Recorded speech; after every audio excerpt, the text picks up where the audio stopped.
সুপ্রিয় দর্শক, আসসালামু আলাইকুম। স্বাগতম জানাচ্ছি সুজন এগ্রো থেকে। তো এটা আমার পরীক্ষামূলক যে কলার বাগানটা।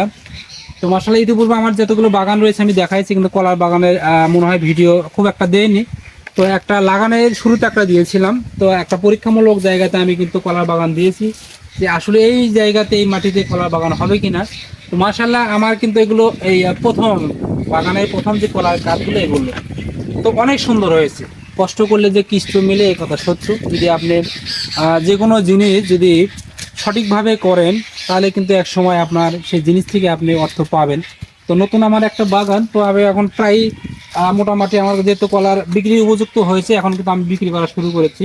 যেমন কতগুলো বিক্রি করা উপযুক্ত হয়েছে, এই যে কলার গাছ দেখেন, যতগুলো গাছ লাগাইছি মাশাল্লাহ সুন্দর হয়েছে কলা। আমি যদি এক এক করে আপনাদের দেখাই অনেক সময় লাগবে, তো আমি কয়েকটি গাছ দেখাচ্ছি। তো এটাও কিন্তু একটা নতুন গাছ। এই গাছগুলো তো এই জায়গাতে মাটি হবে কলা বাগানের জন্য যে জমিটা বলেছিলাম, এটা কিন্তু বেলে দোআঁশ মাটি। তো এই জায়গাগুলোতেও কলা হবে। তো সেই জন্য পরীক্ষামূলক লাগাইছি। তো মার্শাল্লাহ আমি কিন্তু আমার পরবর্তীতে বাগানটা আরও বর্ধিত করবো। যেমন পাশে আমার লেবুর বাগান রয়েছে, মাঝখানে অনেক জায়গা ফাঁকা রয়েছে, তো আমি এই জায়গাটা পূর্ণ করবো এক সময়। তো আপনারা যারা কলার চাষ করতে চান, তো আমি বলবো যে আগে পরীক্ষামূলক অল্প করে লাগাইবেন, যে সেই জায়গাতে বা সেই জমিতে সেই মাটিতে কলা হবে কিনা। এই দেখেন অনেক বড়, এই কাঠটা কিন্তু অনেক বড়। তার মানে এই মাটিতে কলা হবে, অর্থাৎ বেলে দোআঁশ মাটি হলে কলা চাষের জন্য উপযুক্ত।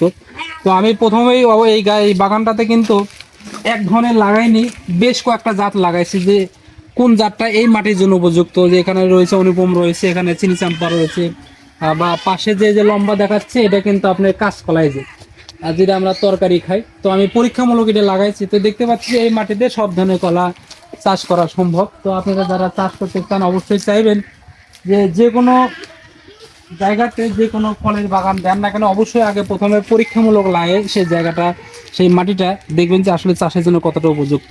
তো বন্ধুরা, ভিডিওটি ভালো লাগলে অবশ্যই পাশে থাকবেন এবং নতুন নতুন ভিডিও দেখার জন্য অবশ্যই সুজন এগ্রো চ্যানেলের সাথে লেগে থাকবেন। আজ এখানে শেষ করছি। আসসালামু আলাইকুম রহমতুল্লাহি ওয়া বারাকাতুহু।